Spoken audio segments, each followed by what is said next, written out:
Olá, sejam todos muito bem-vindos a mais essa estreia. Eu sou Carolina Dias, atual conselheira do CREFONO 1, e estamos no mês do envelhecimento saudável, do envelhecimento ativo, e para isso eu convido a maravilhosa Viviane Marques, que tem um projeto lindo de terceira idade. Viviane é fonoaudióloga, neurofisiologista, mestre em fonoaudiologia e doutora em psicanálise, saúde e sociedade. Docente da graduação da UVA, da Universidade Veiga de Almeida, docente do programa de mestrado de HIV e AIDS da Unirio, docente do curso de formação de eletrofonoterapia e do curso de fototerapia da FINAMA, presidente da Comissão Científica do Congresso Brasileiro de Fonoaudiologia Hospitalar, presidente do Projeto de Terceira Idade Saudável e diretora da Fonovim. Seja muito bem-vinda, muito obrigada por ter aceitado o nosso convite. A fala é sua. Obrigada por eu estar aqui hoje. Queria agradecer ao conselho. Para mim é sempre um prazer contribuir com o conselho. Eu acho que todos nós, fonoaudiólogos, temos essa obrigação de contribuirmos. Se a gente quer uma classe forte, a gente tem que não só cobrar o conselho, a gente tem que agregar o conselho. E é por isso que, quantas vezes vocês me convidarem e pedirem qualquer ajuda, eu vou estar disponível, porque vocês me representam. Muito obrigada. Vamos iniciar. Eu tenho algumas perguntas para te fazer, principalmente sobre essa questão, né, voltada para o envelhecimento e sobre o seu projeto, sobre a sua tese, que eu já sei que tudo envolve os nossos bons velhinhos, né? Como estamos no mês do idoso, qual é a sua opinião da importância da atuação da fonoaudiologia no idoso saudável? Então, nós fonoaudiólogos, né, nós somos essenciais em todas as idades, mas na terceira idade, em especial, a gente tem que atuar em todos os níveis de atendimento. No nível primário, que é um nível que eu acredito muito, que é o que o projeto faz, que é a prevenção, que é a orientação. Se o idoso tiver, né, orientações, se ele tiver sendo visto de forma global, a gente evita tanto que a gente atue em nível secundário de diagnóstico, em nível terciário de reabilitação. Mas ele precisa de toda a nossa atuação, porque o idoso, ele tende a ter, né, presbifagia, e ele tende a ter comorbidades que facilitam a disfagia. Então, a gente, ao invés de deixar ele já apresentar uma disfagia, uma perda de peso, uma perda de massa, se a gente já faz orientações prévias, se já fazemos triagens prévias, isso evita que você entre em reabilitação, já que sabemos disso. Presbiacusia, né? Por exemplo, todos os idosos do projeto para estar lá, eles têm que fazer uma vez ao ano audiometria. Ah, que legal. E você não tem que fazer audiometria para a escola. Verdade, verdade. Assim, por que o idoso também não tem, né? Por que o idoso? Porque se eles vêm para o treinamento de memória, se eles vêm para, né? Claro que lá tem diferentes atividades, mas assim, um fator que é primordial é a audição, é o cuidado com a audição. Então, eles têm que fazer audiometrias, né, anuais, porque tem que ter esse olhar. As pessoas, costumeiramente, elas vão ao oftalmologista, mas estão um sentido tão importante para o idoso quanto a visão é a audição. Né? Então, isso é algo importante de nós conversarmos. A gente sabe que eles vão ter presbifonia, né? Os idosos, de maneira geral, eles têm um desconforto com a sua voz. A gente estuda muito, né? Principalmente no doutorado, eu acabei estudando o confronto do idoso com o espelho, o envelhecimento. Qual o impacto disso? A psicanálise estuda muito profundamente isso. E todos nós que já estamos apresentando uma ruguinha aqui, uma coisa ali, a gente já está começando a ter esse confronto ali com as mudanças. Não é com as mudanças físicas que nós vamos apresentar, mas a voz é a nossa identidade. Muitos cantam, e não começam mais a se reconhecer. Então, cuidado vocal é muito importante. Por isso que nós temos lá o coral, nós temos o Wendel Pereira, que é fonoaudiólogo, e trabalha a voz delas, né? Então, ele tem mais do que aquela visão de fazer o canto, não é? Ele cuida da voz delas, da qualidade da voz. Quantas chegaram ali que já nem sonhavam em cantar mais e cantam, né? E cantam e encantam, né? Que quem já viu o coral cantar é lindo. Então, olha, a gente pensa em todas as nossas especialidades, não é? Da fonoaudiologia. E linguagem e memória. Que a gente não tem como separar a cognição de linguagem. Vygotsky nos ensinou muito isso, né? Então, a gente trabalhar a comunicação interpessoal, trabalhar as relações e a memória em diferentes níveis, mas principalmente no que elas têm de mais dificuldade, né, com o envelhecimento, que é a memória de trabalho. O desuso é a principal causa de alterações. Então, se for ver todas as nossas especialidades da fonoaudiologia, elas podem contribuir com o idoso, tanto em nível preventivo, quanto em nível de diagnóstico, quanto na reabilitação. Fantástico. Como eu já mencionei no início, nós sabemos, e você falou um pouquinho agora também, que você tem um projeto de terceira idade saudável, lindo, filantrópico, né, só para a gente também lembrar. E como que é esse projeto? Você já falou um pouquinho, não sei se você tem mais alguma coisa a acrescentar, e qual seria o público-alvo? Tem alguma idade específica? Tem. O projeto se chama Projeto Terceira Idade Saudável. O objetivo são idosos saudáveis. Eu acredito muito nos projetos de estimulação para grupos específicos, com alterações específicas. Por exemplo, aqui eu tenho, no Centro de Reabilitação, um grupo de Parkinson, né? Então, é muito legal você trabalhar, o trabalhar em grupo é muito legal.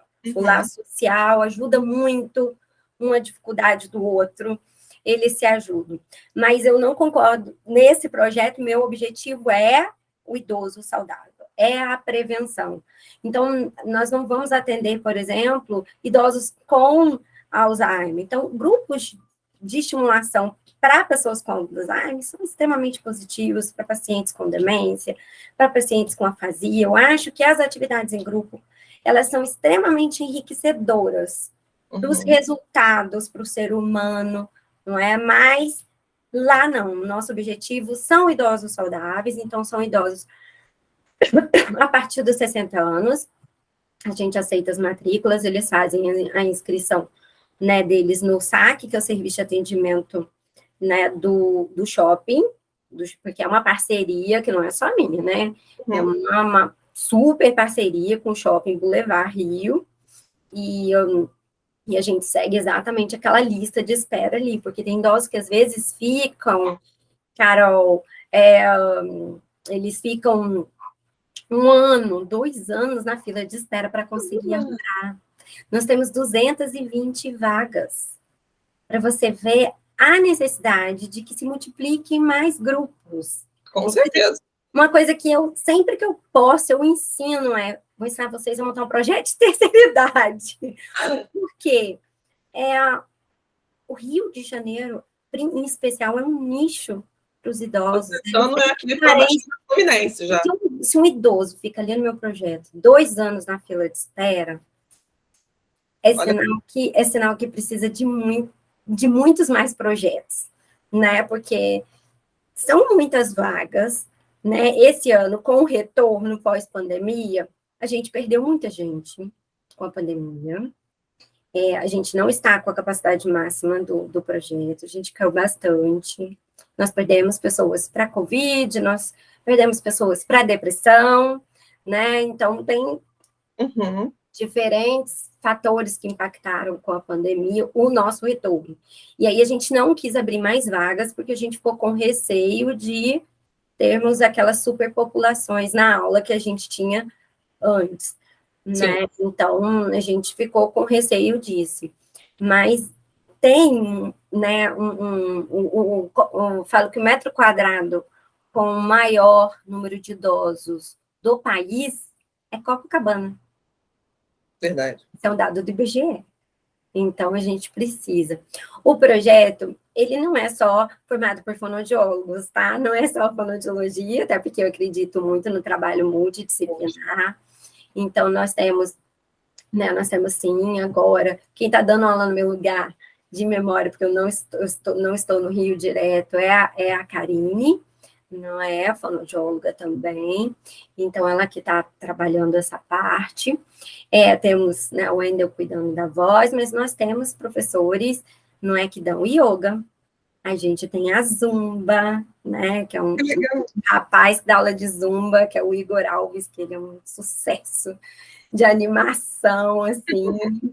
Então, aquela aula é a aula da alegria. Então, bota para mexer, bota, né, libera-se endorfina. Então, é nisso que a gente acredita, que você vai fazer mais coisas. Então, a gente tem alongamento, tem a caminhada, né, tem a dança circular sagrada, que é muito legal. Tem a dança cigana. Poxa! Exatamente, são pessoas, são voluntários maravilhosos do projeto, que doam do seu tempo, não é do que tem de melhor da sua especialidade, para a terceira idade. Né? Nós já tivemos até outras modalidades de aula, porque algumas vezes alguns professores se afastam e voltam, né? Mas, assim, visando o quê? Aquele global. E uma outra coisa que eu penso não posso só trabalhar atividade física, atividade de memória, atividades voltadas, né, com esse olhar fonoaudiológico. Tem algumas coisas que são importantes. A cada 6 meses, elas têm que ir no médico. Sim. Tem que me trazer um atestado, liberando. Isso faz com que, eu falo elas, porque são 220 idosos e nós tínhamos 4 homens inscritos. Tá? Eu preencho mulheres para palestra. A gente não tem, a gente só tem mulher. Então, né, por isso que é a população que se cuida. Isso é mais um outro dado científico. Sim. Mulheres tendem a se cuidar mais e mulheres vivem mais que os homens. Isso é um dado. Cada 5 óbitos de homem, uma que vai ser de mulher. E as pessoas deviam pensar, por que isso acontece? Né? Os homens deveriam pensar. Nós temos mais costume de exames periódicos, de nos cuidarmos, de buscarmos atividades de exercício físico. Então, é um cuidado global, porque se elas vão a cada 6 meses no médico, elas estão fazendo uma triagem, elas estão fazendo um controle, elas estão tendo uma abordagem medicamentosa junto. Sim, verdade. Você entendeu? Então, a gente está tendo, né, o que eu considero ideal para uma estimulação, que é você cercar de todos os lados, né, no cuidado. E a gente tem palestras também, de vez em quando a gente tem fisioterapeuta que dá palestra, nutri que dá palestra, né, com orientações de alimentação. Então, a gente ainda traz essas profissionais para, às vezes, falar assuntos específicos, por exemplo, já levei várias vezes para falarem sobre audição, já que não é a minha praia principal, todo mundo sabe, né, então, mas não é a minha praia, mas eu me preocupo com a audição delas, senão eu não vou ter sucesso ali. Sim. Então, para falar, para explicar, então isso é uma coisa que tende a agregar, né, o projeto. Poxa, é fantástico. Realmente, e é muito legal, porque são pessoas que literalmente se unem de forma voluntária, entendeu? Eu, às vezes, fico até assim, sabe, de levar os louros pela Fonovim, porque eu falo, gente, sabe, ele só existe porque aquelas pessoas vão ali se dedicar e dar da sua especialidade. Ele só está rodando bonitinho, porque eu tenho uma coordenadora maravilhosa que está ali diariamente, que é a Leila Santos, e que faz o projeto rodar, né? Então, eu falo que eu sou, às vezes, a mentora intelectual do negócio, mas, assim, é um conjunto de pessoas com boa vontade que fazem isso. Mas não que esse tipo de projeto, porque eu quis fazer nesse formato filantrópico, mas a gente já vendeu esse mesmo projeto para, por exemplo, laboratórios. Aí no Rio mesmo, eu tive um projeto há uns anos atrás no Bronstein. Então, a gente vendeu o mesmo modelo, só que nós juntamos um físio, uma fono, não é? Então, a gente vendeu mesmo, e eles abriam para os idosos frequentantes, né, frequentadores do laboratório, Legal. eles tinham cinema para os idosos, ou seja, gente, nicho tem. Então, você pode pegar mesmo o formato e ser de forma rentável ou não. Agora, eu acredito que é o tipo de projeto para ser apresentado também para as prefeituras, né, para atenção básica, ela pode realmente mudar a cara de saúde das pessoas, né? Então, eu realmente acredito muito nisso. E a pandemia me mostrou quão importante o projeto é para os idosos. Muito show mesmo. Continuando aqui, na sua opinião, qual a importância da estimulação cognitiva em doses saudáveis? Então, a gente tem que parar de achar que a gente tem que recuperar coisas perdidas, né? Então, nós, né, vamos envelhecendo, a gente vai diminuindo as nossas atividades. Existe uma coisa com a terceira idade, que é você muda muito da sua vida, da sua rotina. Então, às vezes, você exigia muito da sua memória, você escrevia bastante no seu trabalho, na sua vida, e de repente você para. E aí você cada vez mais vai tendo menos requisição cognitiva. E a gente vai sentindo o processo da degeneração biológica. Então, a degeneração, ela vem, não tem jeito, ela é progressiva, sempre, né? E só que quando a gente sente a degeneração biológica, que é natural para todos os seres, né, intrínseco do ser humano, a gente tende a reduzir atividades, responsabilidades. E aí a gente agrava, e a gente faz um ciclo vicioso para isso. Então, estimular a memória, eu sempre digo, o que adianta um corpo saudável, forte, que sempre, às vezes as pessoas já têm uma certa consciência da importância do exercício físico, da atividade física para o corpo. Acho que isso é uma coisa que já está, principalmente no carioca, são pessoas que se cuidam mais fisicamente do que eu vejo em outros lugares do país, ou aqui em Minas mesmo, onde eu tenho, né, ficado mais tempo. Então, mas eu sempre falo assim, que adianta o corpo saudável se sua mente não sabe para onde te levar? Se a sua mente não te traz independência. Então, a gente fazer estimulação cognitiva é para nós retardarmos ou mesmo evitarmos, não é? Déficits cognitivos. É aquilo, a gente vai, a estimulação cognitiva vai evitar uma demência? Não posso ser leviana ao falar isso. Se eu tivesse essa cura, eu estava, né? Perfeito. Já tinha resolvido a vida. Não é isso, né? Mas, assim, fato é que mesmo quando você pega um idoso com demência e você faz uma estimulação maciça, você vai observar a evolução completamente diferente. Você pode comparar né? Você pode comparar idosos com estimulação cognitiva e sem, o avanço da doença é menor.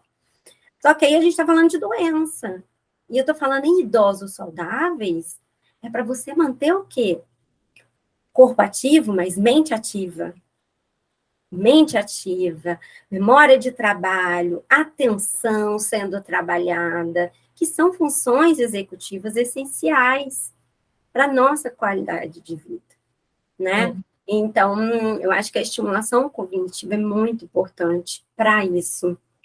E se tem uma coisa que impacta no emocional dos idosos, é a perda da memória. Uma das perguntas que eu fiz, né, porque na minha tese de doutorado, para os idosos, é se elas tinham medo, alguma preocupação com alguma coisa. Assim, quando a gente faz análise transversal das respostas, né, das repetições do discurso, a perda da memória e o medo do Alzheimer são as coisas mais prevalentes. Medo de ficarem independentes, de darem trabalho para os filhos. Verdade. Entendeu? Então, isso é uma coisa que permeia o psiquismo do idoso. Então, se você é aquilo, você já tem esse receio, né? Porque sabe aquela pergunta que é quase unânime, que quase todos ali colocam isso? Foi, sim, impressionante, né, em relação à memória. Você tem receio, né, de perder a memória, então é unânime entre eles essa preocupação. Eu acho que quando você trata de perda de memória, você perde um pouco a identidade, né? Porque eles já não se reconhecem, digamos assim. Exatamente. E assim, e em verdade, qual o seu patrimônio real? Gente, a gente estuda tanto, a gente se dedica tanto, a gente vive tanta coisa diferente na vida. Mas o nosso real patrimônio, que a gente tem mesmo, nosso, é a nossa memória. A partir do momento que você perde ela, o que você amealhou de riqueza, de dinheiro, ele vai junto com a memória, porque você não pode mais nem usar do que você adquiriu. Exato. Então, o seu real patrimônio é a memória. Então, por isso que eu acho que é importantíssimo a gente, se esse é um receio que já é prevalente nas pessoas, então por que não cuidar disso e evitar? E mostrar que eles podem aprimorar a memória em qualquer fase da vida. A memória pode ser aprimorada em qualquer fase. Às vezes você pega estudantes que estão no ápice da neuroplasticidade cerebral deles, mas se você ensina técnica de estudo, técnicas de memória, você vai ter o dobro de aproveitamento das suas capacidades. Você entendeu? Então, se nós temos, né, isso como possibilidade, é por isso que eu acredito muito que essa estimulação preventiva é essencial. Ótimo. E qual seria o impacto maior, você já falou de alguns, do envelhecimento para o idoso? Então, são muitos, viu? Mas eu acho que os psicossociais são os mais importantes. E daí a importância do laço social com outras pessoas nas mudanças de rotina. Porque você tem mais coisas para olhar para trás do que para frente. Ninguém vive bem se não tem planejamento, se não tem metas. Quando você pergunta quais são as suas metas, né? Então, às vezes as metas principais já foram alcançadas. Né? Casar, ter filho, não sei o quê, ou adquirir um curso, ou adquirir uma casa. Não. Então, os planejamentos de vida já foram alcançados por muitos. Então, você ter mais anos para trás do que para frente, isso impacta no idoso. Muda-se muito a rotina, porque às vezes os filhos né, eles tomam quase todo o nosso tempo, né? A gente fica, nós somos para eles, né? Vivemos para eles, então. Mas daqui a pouco eles estão grandes e eles começam a precisar menos de nós. E eles vão formar suas famílias, e eles vão estudar fora. Eu tenho um grande contingente de idosas, viúvas, na grande maioria, e que moram sozinhas. Entendeu? Inclusive, a minha amostra, boa parte delas moravam sozinhas. Né? Moravam sozinhas. Então, isso muda muito a vida das pessoas. Então, às vezes, você se desprender daquilo que você estava acostumado é difícil. Criar novas adaptações. A gente, às vezes, pensa você adulto aí, né, mais novo, adaptar num novo emprego, adaptar numa nova cidade, já é difícil. Imagina você idoso, tendo que se adaptar a uma nova vida, uma nova realidade. E o idoso sofre muito com solidão e com a preocupação de começam as comorbidades. Aí a pressão arterial, o sangue, isso, aquilo. Né? Então, começam a ter essas coisas, né? Esses impactos das doenças, não é? Da sua mudança de rotina e do seu não reconhecimento no espelho. O espelho impacta nas pessoas muito mais do que elas imaginam. Então, a gente estudar sobre como nós nos vemos, como nós vamos uma coisa que eu percebi na análise delas, sempre elas falam assim, a gente aceita, a palavra aceitar, a gente tem que aceitar que a gente mudou, que eu não tenho mais aquele vício, né? Então, a palavra aceitação mostra ali um esforço do ser humano em relação a essas mudanças, né? Do envelhecimento. Então, acho que são muitas mudanças para uma pessoa. Por isso que os grupos se ajudam tanto, porque elas se unem com outras idosas que vivem a mesma coisa. E aí elas vão tomam café da manhã juntas, e vão para o shopping juntas, e passeiam, fazem exercício, e vão ao teatro, e viajam, e vão... Então, elas começam a criar com mais facilidade uma nova vida, uma nova rotina, porque aquelas que já passaram por aquilo, minha filha, comigo era assim também, mas vamos lá com a gente, que uma ajuda a outra, então torna o processo muito mais brando, muito mais tranquilo. Com certeza, isso é verdade. E você já falou da questão da memória, mas teria outra... Você observou outra preocupação em relação ao idoso, né? Dois idosos, na verdade. Você falou da memória, que eles tinham muita preocupação em perdê-la, né? Mas observou outra preocupação? Então, a preocupação deles, a principal, é relacionada a isso. Mas eu pesquisei também, por exemplo, porque eu quis trazer muito essa pesquisa em relação ao psiquismo, não é? E eu pesquisei, assim, o que é mais importante na vida, né? Coisas assim, o que para você foi mais relevante? E foi muito legal de bater com o que eu acredito, assim, né? Porque eles têm mais experiência que a gente para nos ensinar. Então, você tem que aprender com a sabedoria deles, né? Ninguém falou assim, os títulos que eu ganhei, o dinheiro que eu conquistei, sabe? Sempre as referências é o amor conquistado, a amizade, os filhos bem criados, os netos. Então, você vê que, principalmente com o avanço da idade, a gente vê que o amor, as relações de afeto, elas são muito mais significativas do que todo o resto que às vezes a gente gasta a vida e a saúde correndo atrás. Verdade. Então, eu sempre digo assim, quem tiver idosos do lado, tem um manancial de sabedoria para aprender.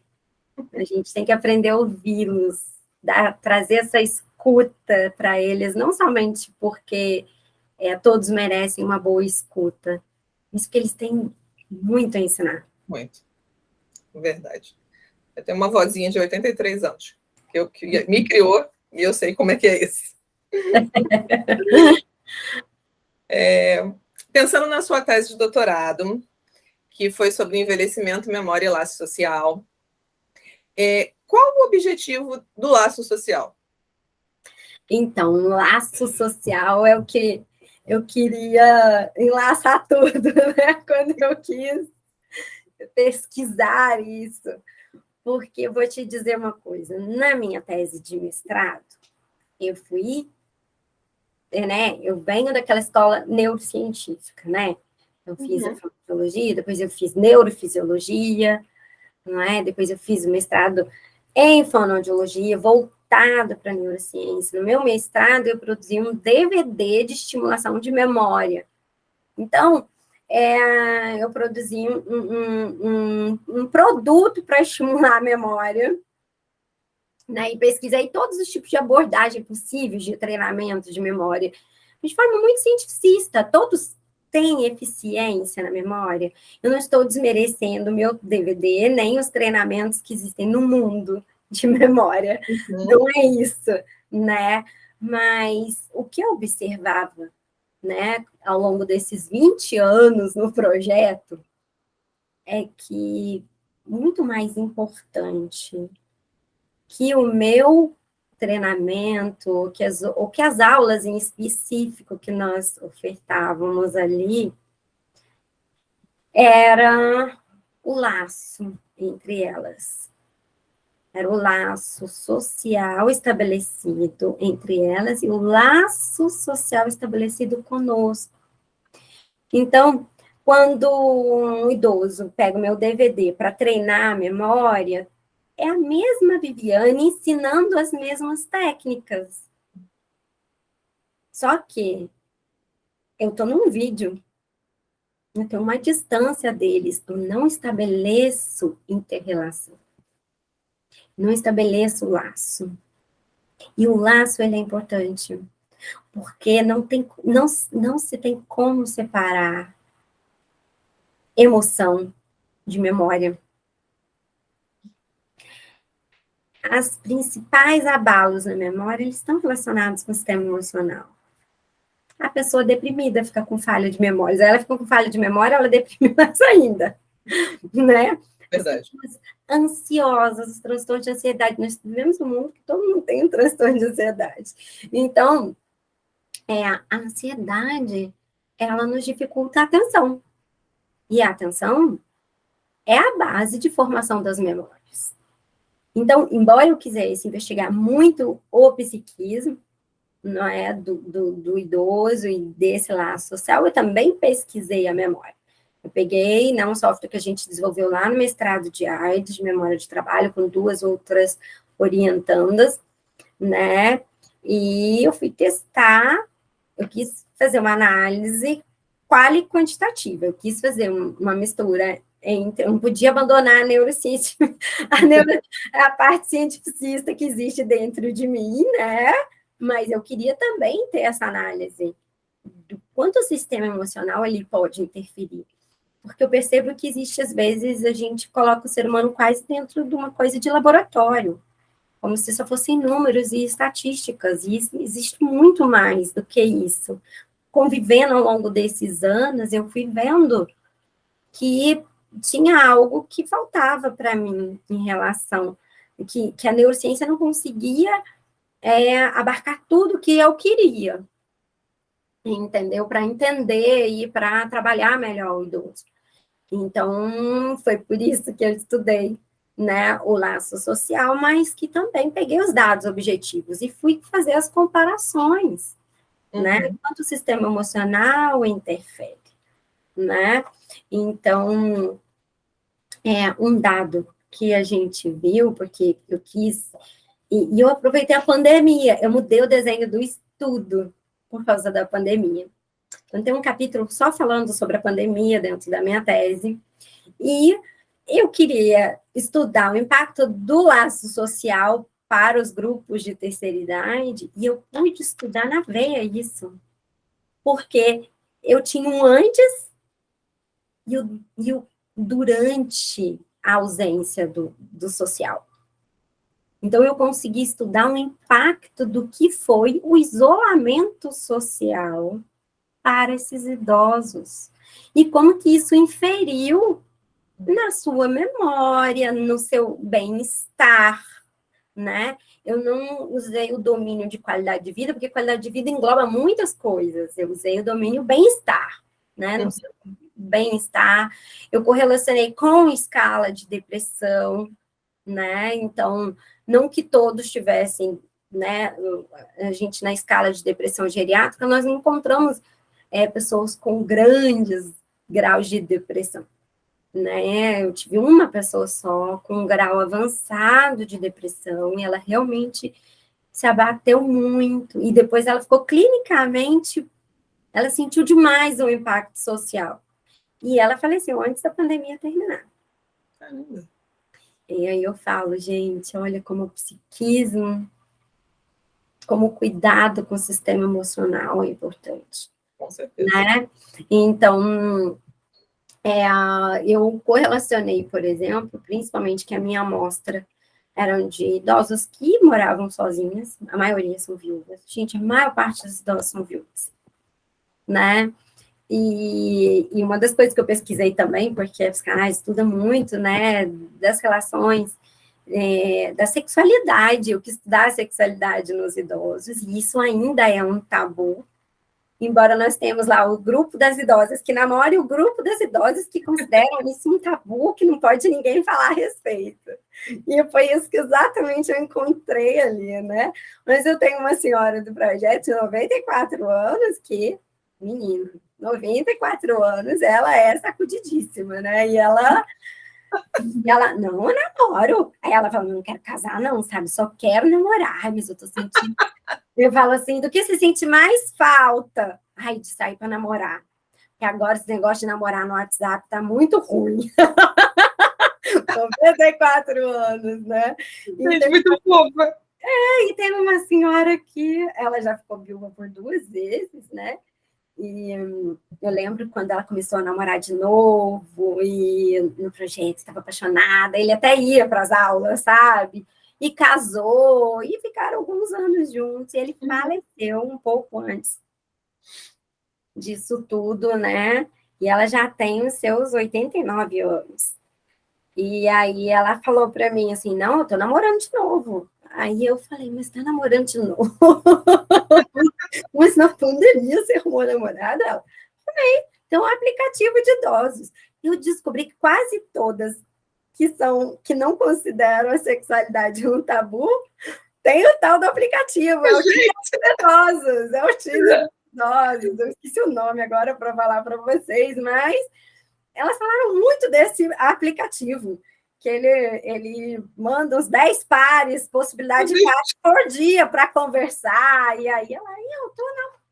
Aí essa senhora falou assim, comecei a namorar, minha filha, a vida sem amor é muito ruim, as pessoas deviam parar com isso, se elas fizessem mais sexo, elas eram mais felizes. E olha, o idoso ensinando de novo a gente. Verdade.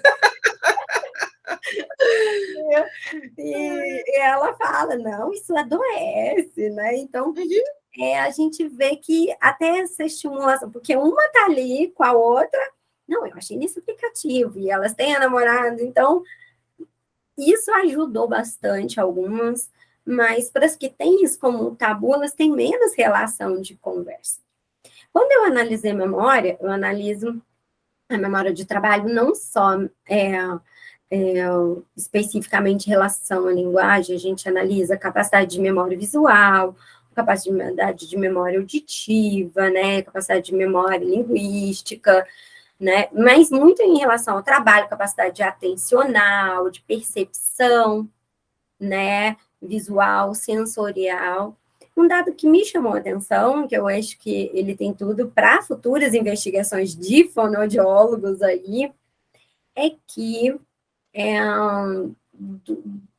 dos dados, o que mais teve impacto foi a memória auditiva. E principalmente memória auditiva naquelas pessoas que referiram, que eu fui cruzando os dados, que referiram morar mais sozinhas. Então, elas não terem, nesse período todo de isolamento, contato, conversação, porque elas ficaram muito, e o idoso está muito engajado nas redes sociais, né? Então, até demais, na minha opinião. Então, até demais, que elas estão surtando com esse negócio de WhatsApp. Mas, elas estão muito engajadas, só que é o que elas falam, elas escrevem ali, elas conversam ali, e elas têm pouca conversação. E foi impressionante o impacto ali na memória auditiva. Então, o que pode inferir, né, que a gente tendo menos conversação, reduzindo a nossa interação social, a gente pode afetar um pouco mais a nossa memória e em relação à memória auditiva também. Claro que os dados não são tão robustos para chegar numa conclusão sobre isso, por isso que eu falo que é um super dado para pesquisas futuras, e por gentileza, vocês pesquisem, porque eu não quero mais fazer, eu não quero fazer pós-doc, tá? Então, beleza, vocês toquem o barco, toquem o barco, e pesquisem isso, é um dado, né, interessante, principalmente para quem gosta de estudar processamento auditivo, a gente vai estudar não só no idoso, não só na criança, mas a gente pode ver essa questão em relação à terceira idade e à conversação, né? Foi um dos dados que eu cruzei também. Olha como o laço social ele pode interferir em mais coisas do que se imagina. A comunicação, nós, eu sempre falo, somos seres da comunicação. Quando você tira a comunicação de alguém, as consequências, elas vão vir, né? Uhum. Elas vão vir como bola de neve. Como avalanche. Exatamente. É verdade. Bom, você falou tanto da pandemia. Qual foi o impacto da pandemia na memória dos idosos desse grupo que você pesquisou? Então, o impacto principal eu percebi foi na memória auditiva, né? Mas, assim, quando você pergunta até, né, que a gente usa aquela escala de Likert para ver se você considera, como você considerava a sua memória antes da pandemia e agora, né?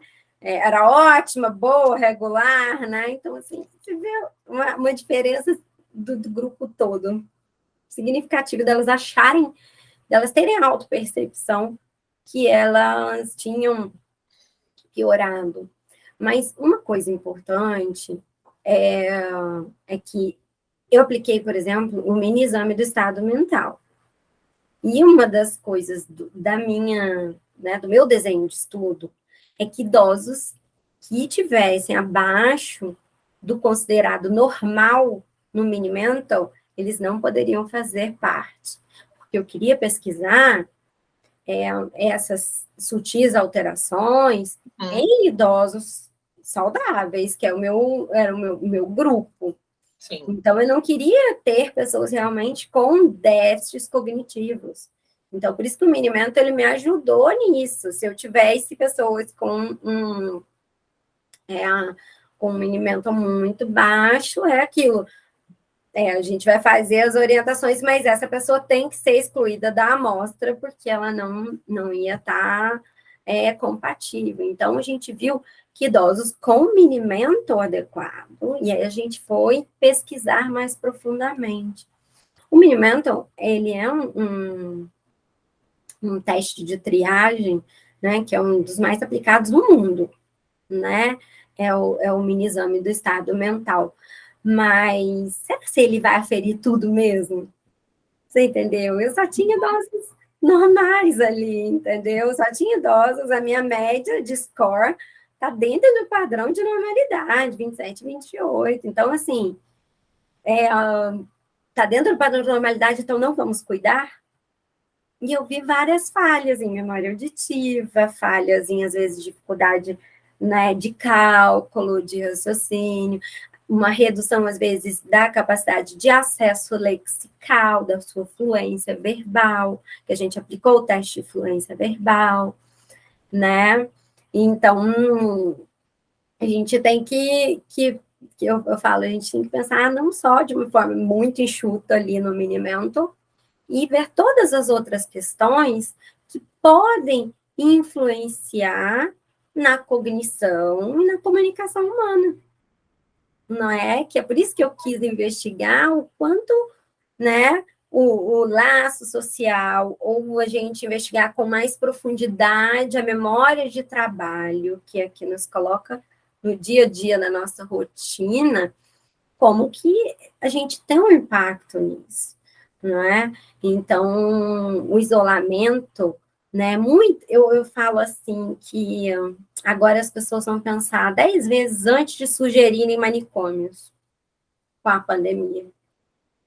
Porque quando elas ficaram um mês dentro de casa, já tinha gente soltando. Verdade. E aí, eu acho que a pandemia vai dar um reforço, né, para a luta antimanicomial, né, que infelizmente agora foi sugerido de retornar, que eu acho realmente um total retrocesso. Eu acho que a luta antimanicomial ganhou um esforço, porque viu que pessoas sãs ficaram realmente, às vezes, adoecidas psiquicamente em casa, por não terem a relação pessoal, não é? Por ter essa mudança brusca de rotina na vida, então você se isolar. Então, você isolar alguém Isso é muito complicado. Então, isso que a gente vê, às vezes, a pessoa vai para uma casa de saúde e ela piora, né? Eu não sou contra as casas de saúde, eu sou contra as casas de saúde depositarem os idosos lá. Eu acho que todas as casas de saúde deveriam ter um projeto de terceira idade assim. Tragam mais fonoaudiólogos para dentro das suas casas de saúde. E olha, um fonoaudiólogo, né? Eu ajudei uma fono a montar um projeto para casa para um grupo de terceira idade, assim, para essas casas de saúde. Ela tem, acho que, 3 casas de saúde, ela levou o projeto, né?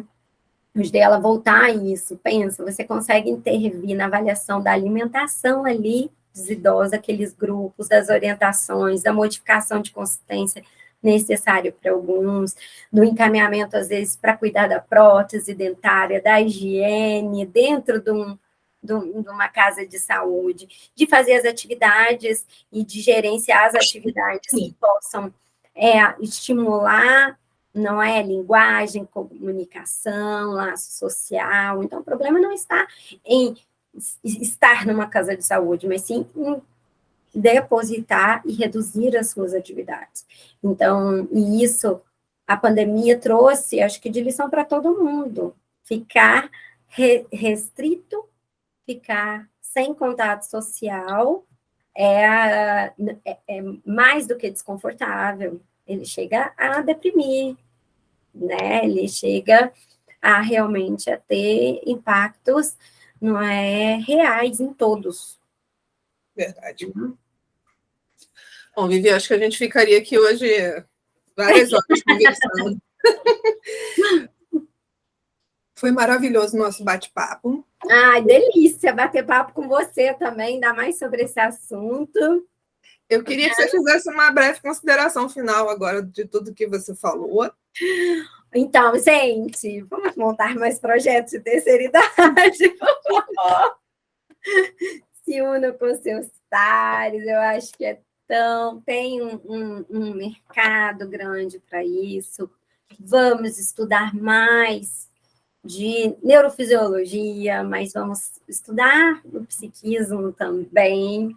Eu acho que o doutorado, ele me abriu, assim, aquilo, você quebra seus paradigmas, você quebra aquilo que, né, que eu tinha de muito, assim, né, de ser muito cientificista, que tive que quebrar muitos paradigmas em mim, mas ele te abre horizontes, né, para você enxergar o outro de forma plena, entendeu? E a gente consegue relacionar tudo com o sistema emocional, né? Então a gente consegue trazer mais uma linguagem mais fluente, um diálogo, uma comunicação melhor para o idoso, não é a estimulação da leitura, que eu sempre faço no idoso, de leitura e de escrita, tem que estimular também a escrita. Verdade. Não é? Então, a gente tem que buscar uma frase que ela está dentro de qualquer estudo de neuroplasticidade, às vezes a gente estuda muito isso lá na Neuroped, né, que é use ou perca. Né? Use ou perca. Às vezes a gente usa isso para a neuroplasticidade de quem está começando, mas para o idoso também. Uhum. E para o adulto também, tá? Experimenta deixar de fazer algo específico da sua atividade. Você começa a perder a habilidade para aquilo.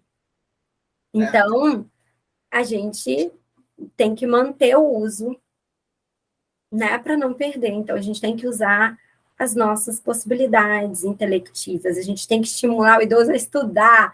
Nós temos uma senhora na graduação de fonoaudiologia que ela tem 84 anos. Oh, meu Deus! Linda! E estuda. E não é aquela aluna no início, ela teve muita dificuldade. Muita dificuldade. Mas olha o processo de neuroplasticidade. Dei até uma conversada com ela, né? Dava orientações extras para ela, eu sei que precisa. Mas, gente, se for ver as notas dela agora, principalmente comigo, e olha que, né? Às vezes, eu sou meio chata na faculdade, eu não tenho, né? É 9 e 10 as notas dela, sabe? Que legal! Ela conseguiu acompanhar, ela conseguiu correr atrás, assim. Então, no início, realmente, ela teve dificuldades, assim, imensas, né? Mas estudar, aprender algo novo, o cérebro o órgão foi feito para aprender. E nós, seres humanos, fomos feitos para interagir. Então, que a gente possa buscar a comunicação em sua plenitude, em todas as fases da vida, né? Perfeito. Maravilhosa. Mais uma vez, em nome do Crefonum, eu te agradeço imensamente pela sua linda, vou falar palestra, porque realmente foi uma palestra também, não foi só um bate-papo. Espero poder revê-la várias vezes aqui nos ajudando. Bom? Com certeza, se vocês precisarem. Eu já estive aí, eu sei que não é fácil, por isso que eu nem pestanejo quando vocês me pedem qualquer coisa. Eu sei que vocês precisam de muito apoio, que uma classe forte é uma classe unida, uma classe que se agrega. Né? Muito obrigada mais uma vez. Obrigada a participação de todos. Lembre-se de curtir, compartilhar as nossas redes sociais, no nosso Instagram, do Conselho, do Facebook. E contamos com vocês sempre para a gente poder, cada dia mais, falar da nossa profissão, falar da fonoaudiologia e mostrar por que a fonoaudiologia está aqui e para que ela serve. Mais uma vez, obrigada, Vivi. Um beijo grande. Beijo, gente. Tchau. Boa noite a todos. Boa noite.